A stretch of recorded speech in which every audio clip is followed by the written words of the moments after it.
글쓰기 비법 현아쌤입니다. 안녕하세요. 요리조리 글쓰기 비법 현지쌤입니다. 요리처럼 재밌게 배우는 글쓰기 비법. 조리 있는 글쓰기를 위한 최고의 비법. 물고기를 잡아주기보다는 물고기 잡는 법을 가르쳐주라 라는 명언이 있습니다. 그렇습니다. 글쓰기 숙제를 해주기보다는 글쓰기를 잘할 수 있도록 안내해주는 여러분의 든든한 친구. 바로 요리조리 글쓰기 비법입니다.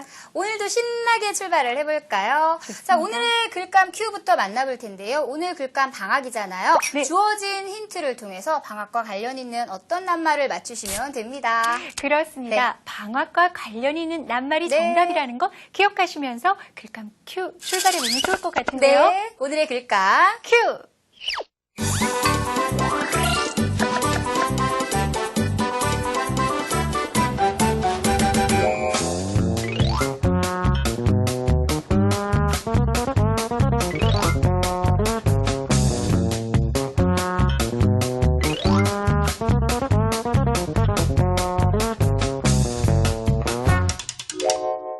자, 네. 오늘의 글감 큐 첫 네. 번째 힌트부터 살펴볼까요? 첫 번째 힌트는요, 바로 곤충 채집이었는데요.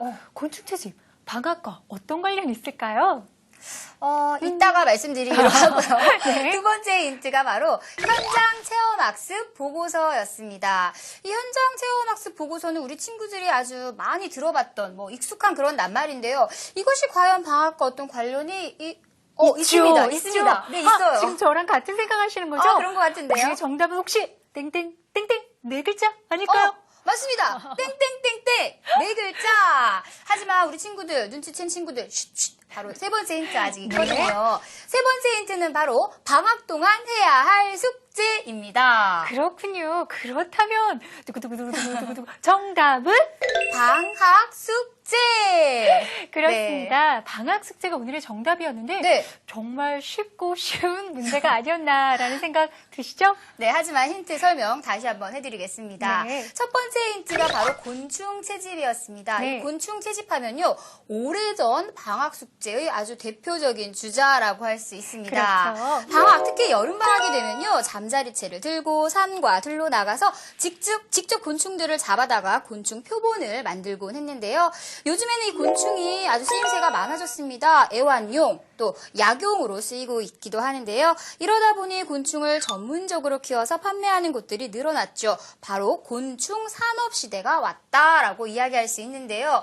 하찮게 여겼던 곤충을 아주 귀하게 잘 대접을 해줘야 될 것 같습니다.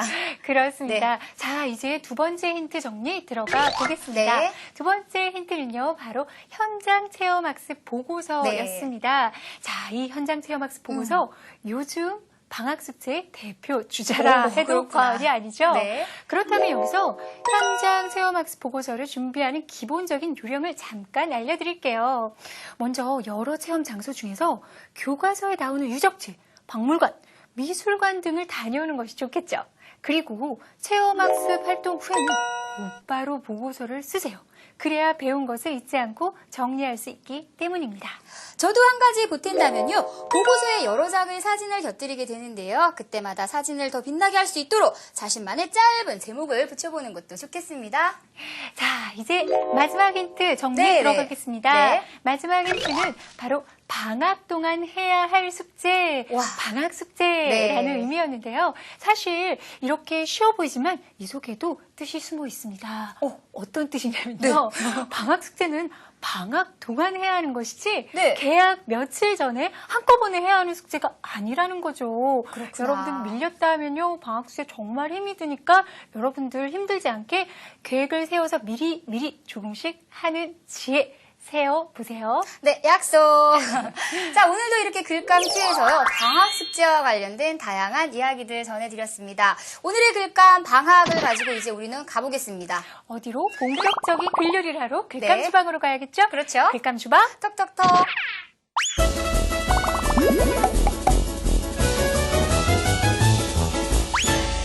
네, 오늘도 방학 글감을 가지고요. 본격적인 글요리 해보도록 하겠습니다. 네, 여러분들이 손꼽아 기다리는 방학. 방학하면 떠오르는 것이 많이 있죠? 자, 먼저 방학하면 떠오르는 것 함께 생각해 보기로 하죠. 오, 방학하면 신난다, 즐겁다 하는 뭐 이런 것들 가장 먼저 떠오르는데요. 그렇습니다. 방학을 한자로 풀이하면 어떻게 되는지 아세요? 잘 몰라요. 놀, 방, 학, 배울 학입니다. 아. 그러니까 배움을 놓는다, 즉 열심히 공부하고 수업을 쉰다라는 의미이기 때문에 정말 생각만 해도 즐겁죠. 그렇군요. 네. 배움을 놓는 기간, 쉬는 기간. 하지만 학교에서만 배움을 쉬는 기간이겠죠. 뭐 그렇죠. 집에서는 계속 되어야 할 텐데요. 어쨌든 그 기간은 뭐 좀 짧게 느껴지긴 하지만 즐겁고 신나는 그 기간인 것만큼은 분명합니다.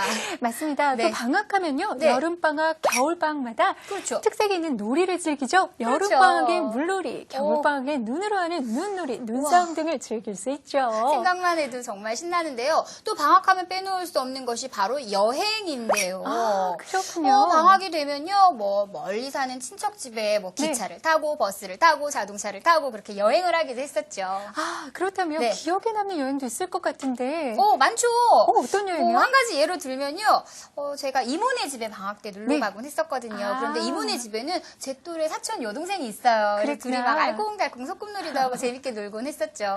그렇군요. 네. 재밌으셨을 것 같아요. 그렇죠. 저도 매년 여름이 되면요. 네. 바닷가에 계시는 할머니 댁에 가서 우와. 매일매일 물놀이를 했던 그런 정말 기억이 있습니다. 너무 좋았겠어요. 네.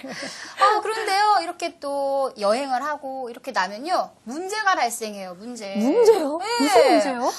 그렇게 신나고 즐겁게 노는 사이에 일기가 이제 밀리기 시작합니다. 아, 그렇군요. 그리고 숙제도 그냥 놓치게 됩니다. 그렇군요. 아. 저희가 네. 방학, 즐거운 방학만 생각하다 보니까 방학 숙제를 잠깐 잊고 있었습니다. 맞아요. 사실 방학 숙제 아. 잊어버리고 싶어요. 누구나.